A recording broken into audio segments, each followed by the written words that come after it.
So here we are. This is Regenerative Life Wayne 69. Here we are in the hot sun. I try to get all my farming, gardening, etc. done in the morning between the hours of sunrise, 6 something, and 12 o'clock before it gets hot here in Zone 9 and Zone 8 and 9, AB you could say, here in southern Houston. And we've been having real hot days here. We've been in almost 100 some days, 99, 92, 92, real hot. And so I get all my green thumb stuff done in the early morning hours. And that's the great thing about container gardening, is it makes everything so much easier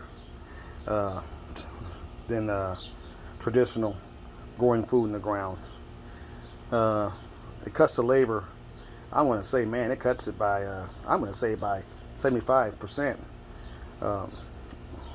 Doing container gardening, it's less physical on the body.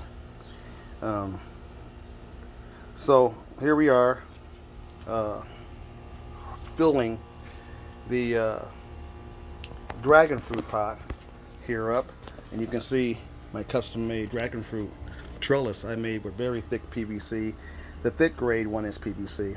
Don't use the thin stuff because that'll deteriorate and crack real easy over time. And I'm just filling it up with my mix, as I said in my other video, my mix of half peat moss, half earthworm castings from my own earthworm farm, so I don't have to buy it. You know, that's a great thing about vermicomposting, using earthworms to compost, is all the stuff you feed them with is free. I feed my earthworms shredded cardboard from that big box store, online store, big store online, starts with an A.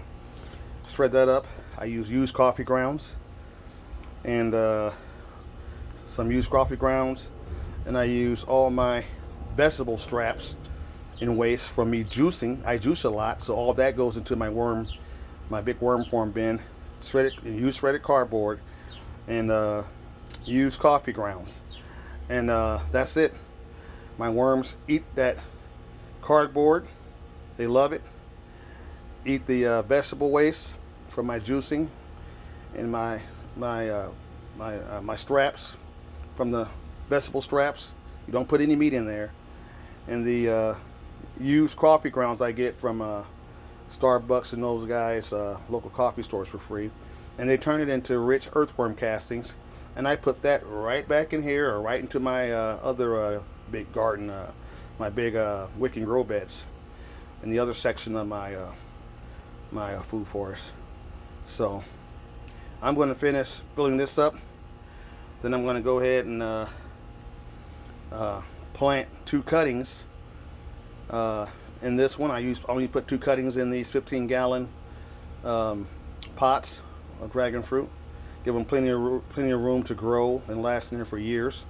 So I'm going to finish this, and I'll do another update video once I get them all potted up. Now I add something else to this too. I'm going to show you what else I add to this.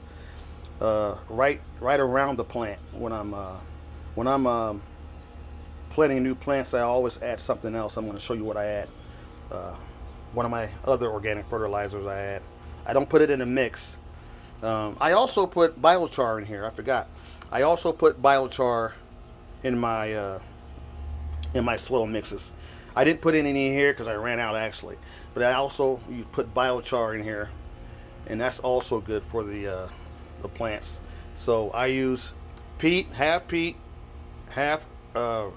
vermicompost, which is the earthworm castings, perlite, some sand, and some black cow, finished black cow manure, a little bit of that,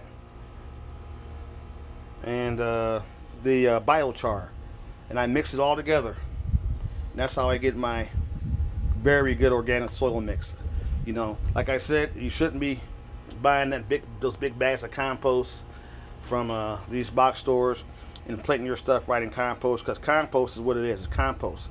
It means that it's composting. It's not a finished product. It's not soil yet, because it's being processed still, and then when it's being processed by all the microorganisms, that creates heat, and it needs oxygen. Your roots, your plants need oxygen to breathe. People don't realize that your roots underground need oxygen to breathe underground to grow.